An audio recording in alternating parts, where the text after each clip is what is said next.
Hi, welcome to VYAPT Growth Series Season 2, Episode 41. And in our growth series today, we have with us Miss Sabrina Esufally, the MD of Hemas Consumer Brands, a popular brand in Sri Lanka and Bangladesh.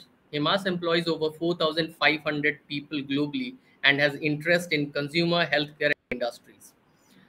Namaskar, Sabrina. Hi, hi, Welcome to Pankaj. VYAPT Growth Series. Sure. Sabrina, we have a few curiosities which we would ask to you. First of all, but we are really delighted to have you on our platform, and we would like to know first a little more around Hemas Consumer Brands, how it is propagating in South Asian markets. Sure. So I'll talk to you a little bit about the Hemas group. Hemas Consumer Brands sits under that umbrella group.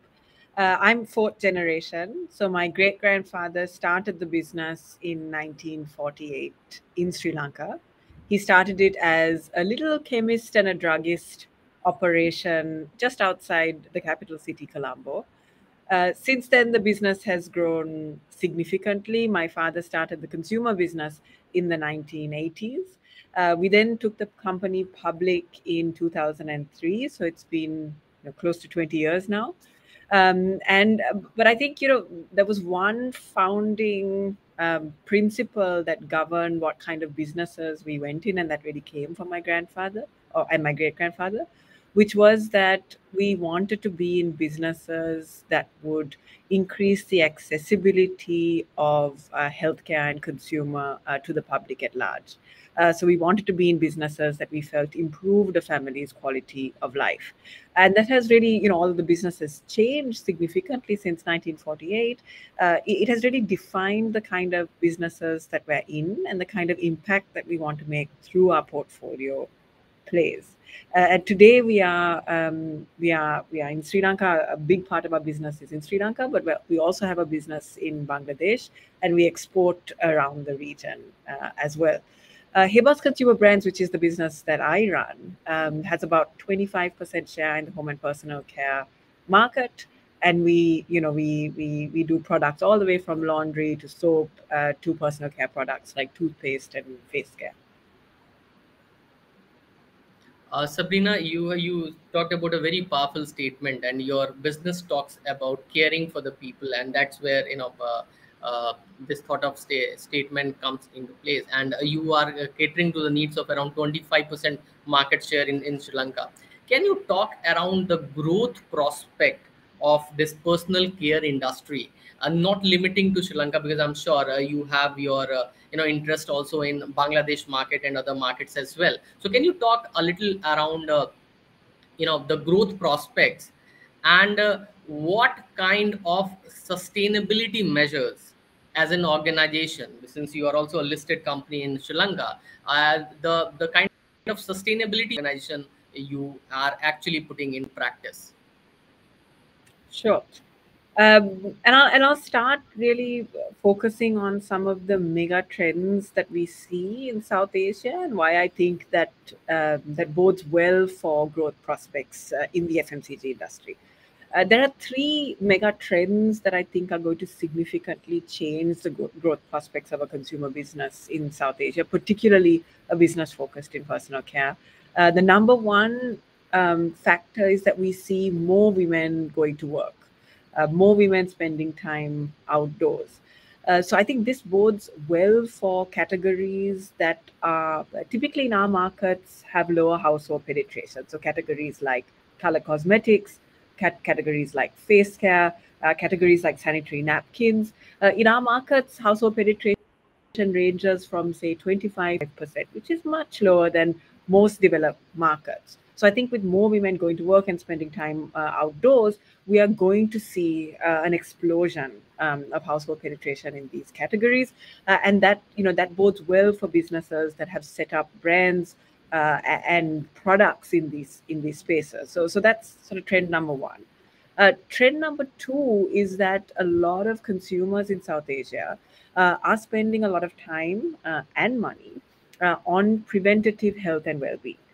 That's good for sort of healthcare, but it's also good for consumer goods, because you see these consumers willing to spend time and willing to pay for products that they feel are more natural, more sustainable than others. And I can speak for the Sri Lankan market at least. We see the natural segment of personal care growing twice as fast as the other segment. So we know that this is a trend that is here to stay.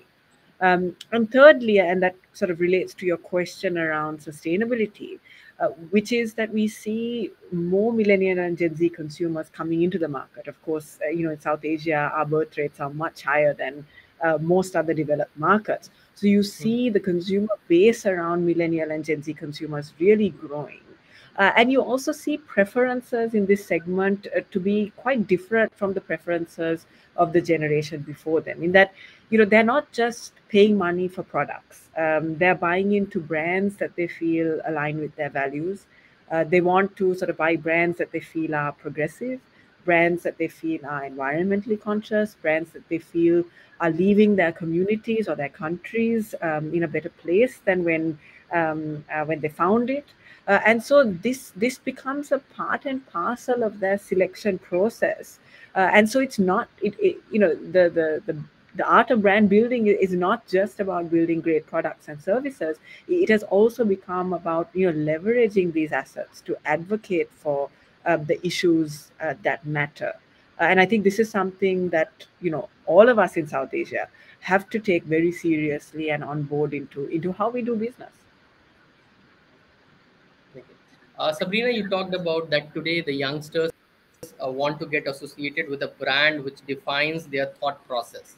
And it is not just a product they buy, but they buy the values, the kind of thought process they have, and which is matching and aligned to it. Can you talk about the kind of shift it is actually creating in the business? I'm sure I'm talking more from the growth point of view, because today millennials are expressive. They want to talk about what is actually required in this kind of an environment, and probably something which has been missing in the past they want to actually introduce in the society. Can you talk around these lines a little Sure. more?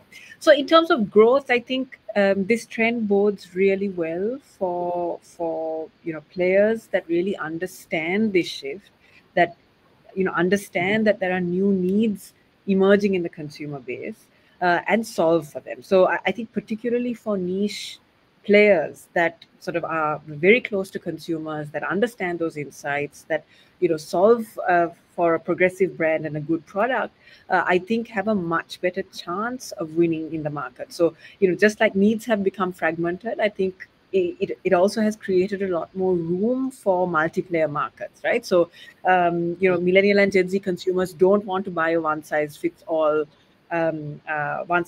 solution. In fact, they're looking for more niche, more homegrown, a more customized solution. So I think that's a good sign for a multiplayer market, and for newer and more interesting players to enter the growth wave.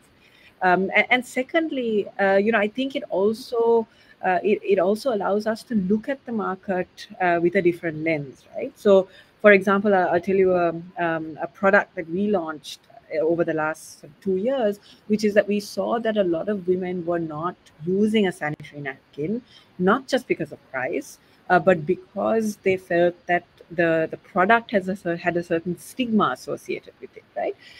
So we didn't just value engineer a cost effective solution through our brand FEMS, which is our sanitary napkin brand.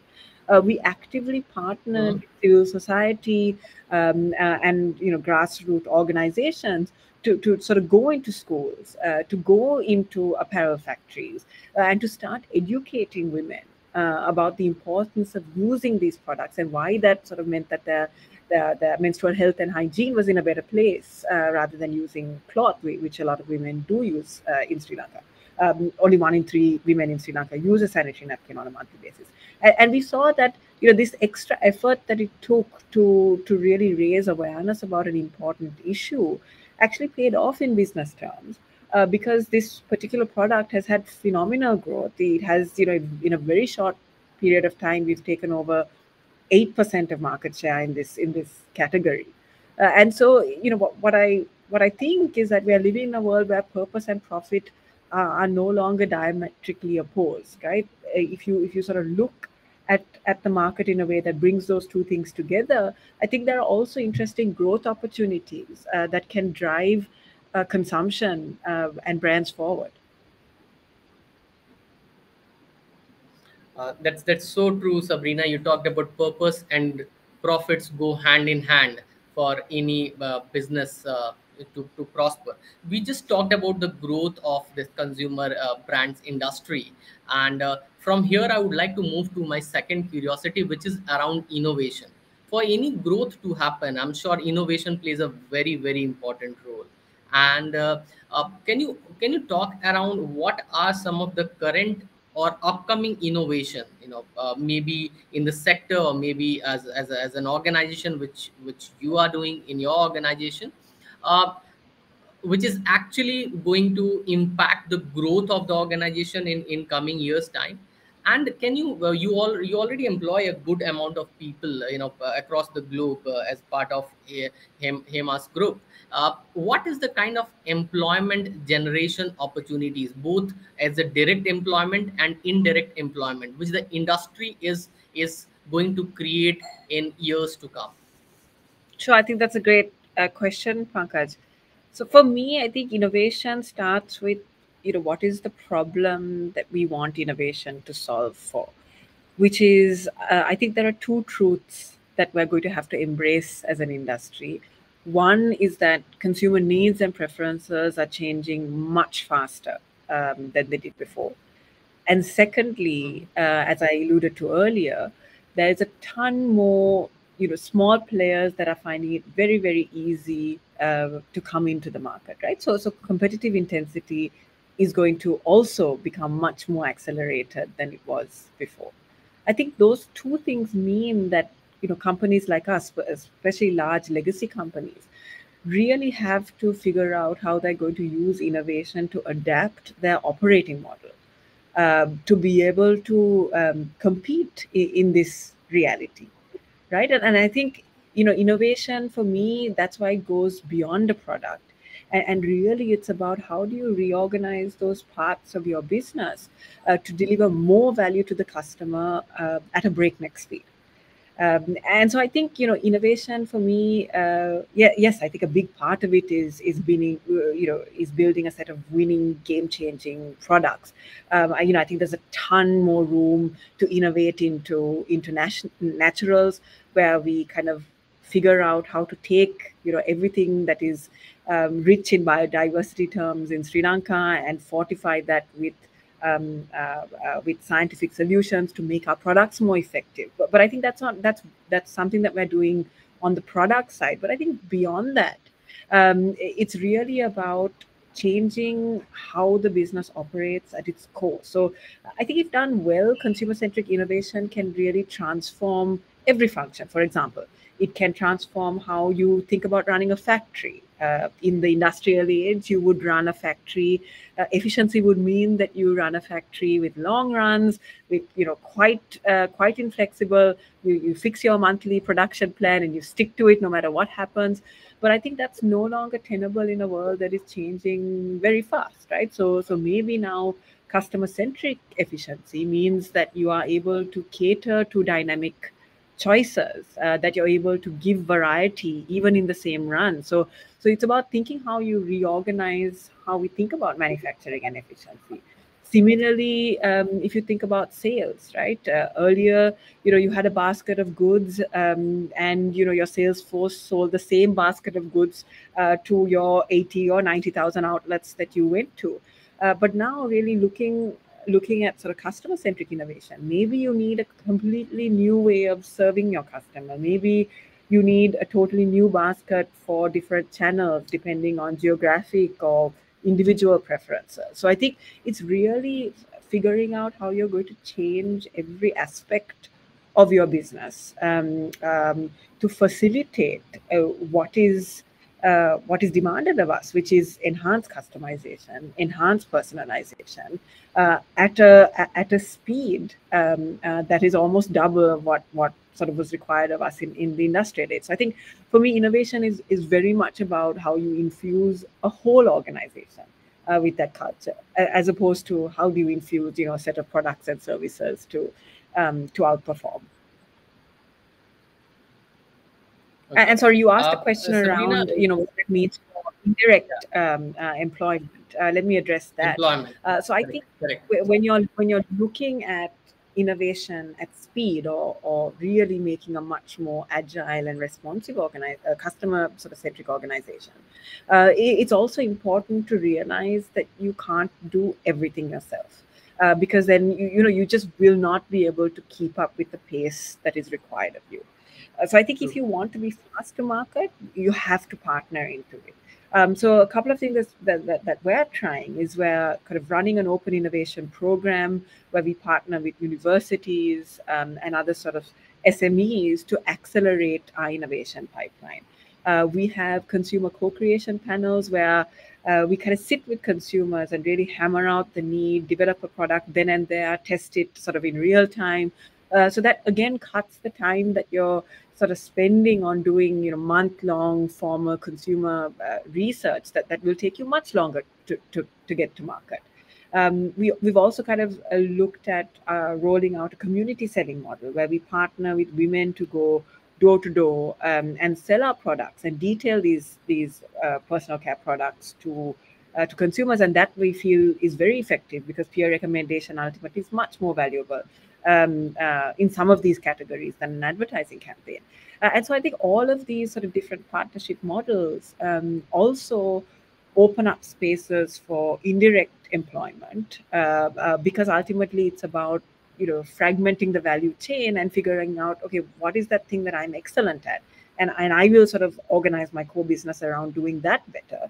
But all of those other things that I need to sort of get my core competencies to market, I'm open to partner into. And I think it's about creating that mindset and that comfort in an organization that facilitates that. Um, that's so nice. In fact, yeah, I'm sure these partnership models would must be creating jobs even in tier 2 and tier 3 cities, where where if at all, if you are able to educate people, change their mindset in terms of how useful these products are for them and for their general well-being. I'm sure it is creating a lot of employment, direct and indirect, for the people of Sri Lanka as well as in Bangladesh. After these two curiosities, we move on to our third curiosity, which is around this rapid fire round. Rapid fire round has 10 questions, which every question has to be answered in one word, maximum of a sentence. Are you ready, Sabrina? I don't know if I'm ready, but I don't think I have a choice. Fair enough. So, 10 questions coming to you now.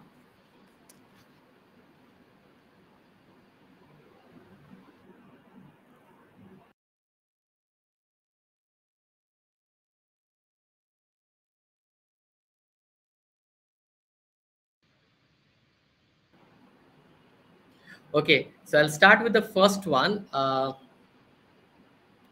What is the motto of your life in one sentence?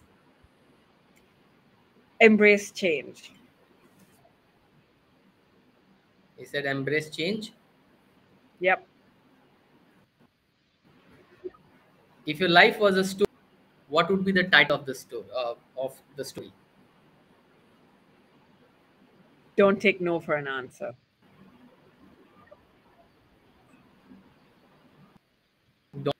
Don't take no for an answer.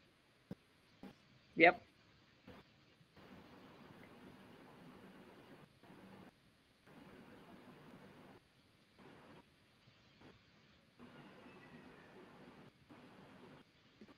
I would now take the third question.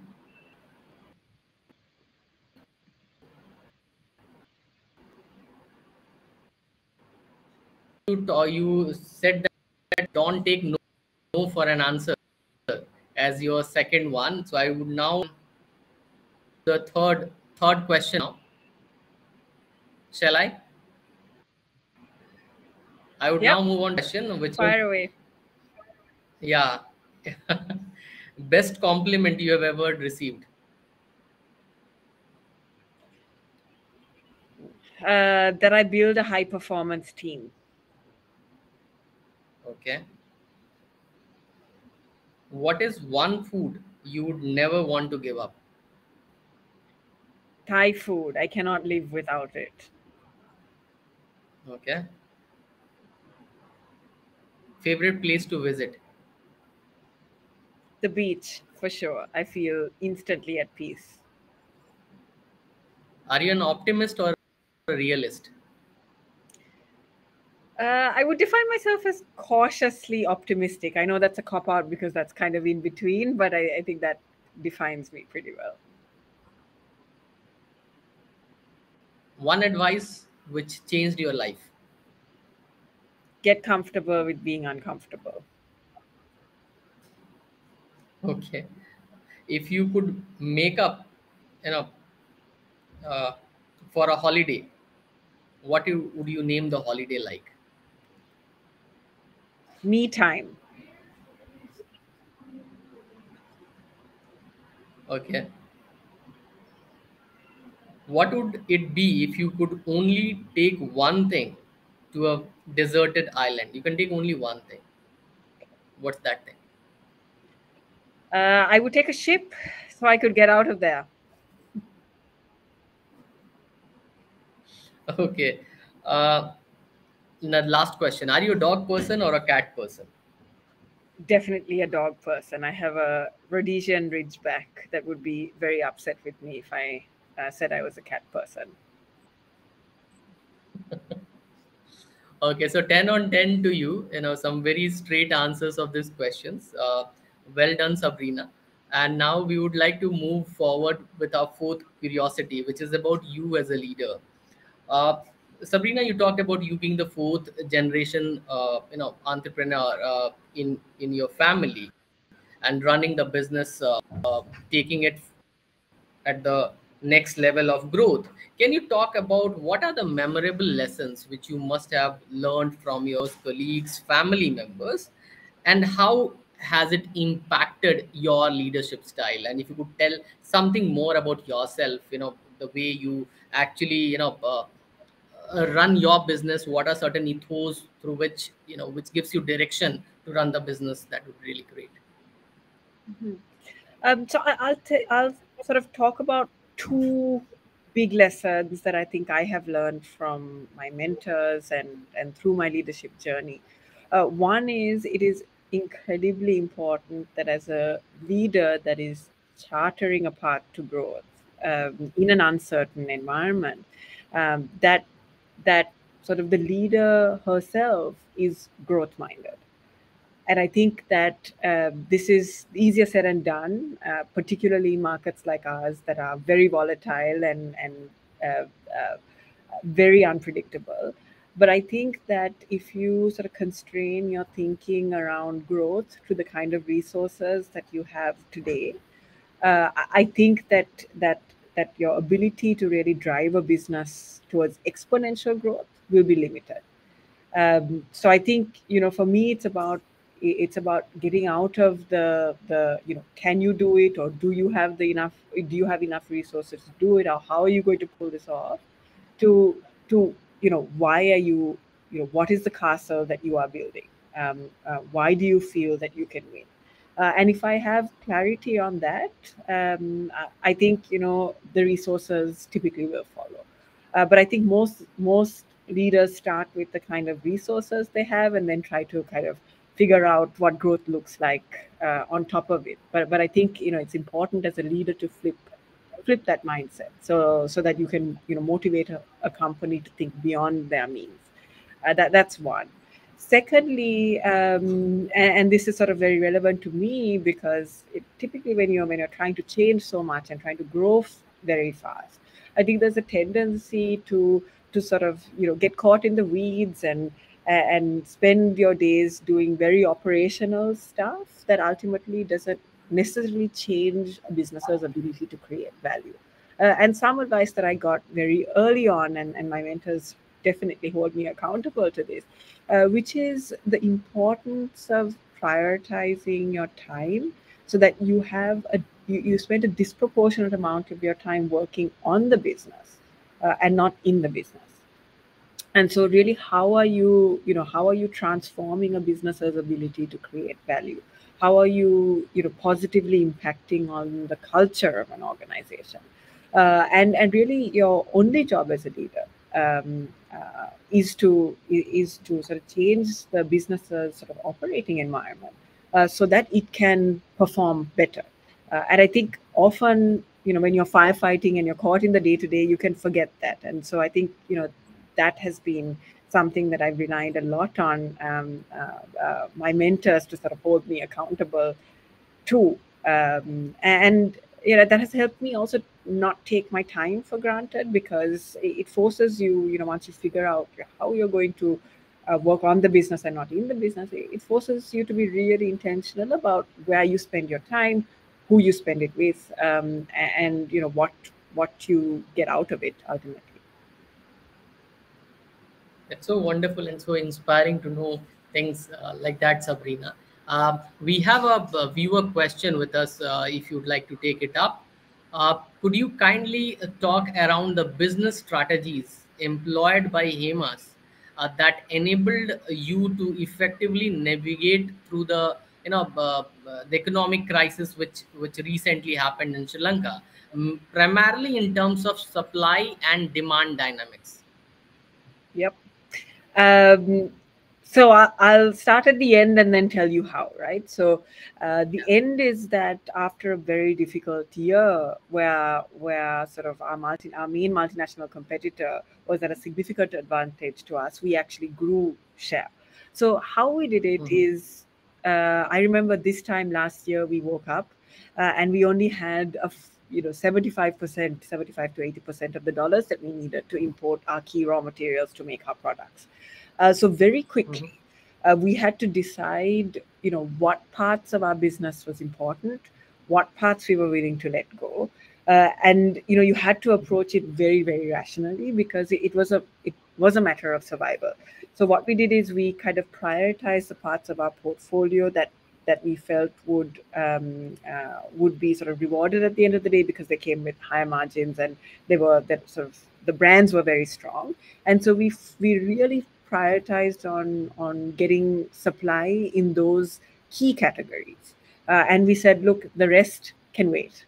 So it's really prioritizing and making hard choices around what is important. I think that helped us to survive, because you can't, in a scarcity environment, you can't win everywhere, right? Secondly, we realized that we also ran out of fuel as a country. Mhm. So what we had to do is we had to ensure that we were able to get our goods to our customers, and that's really where culture matters, right? So we said, somehow we are going to make sure that our essential products get to our customers, because we know that they're very important to day-to-day lives.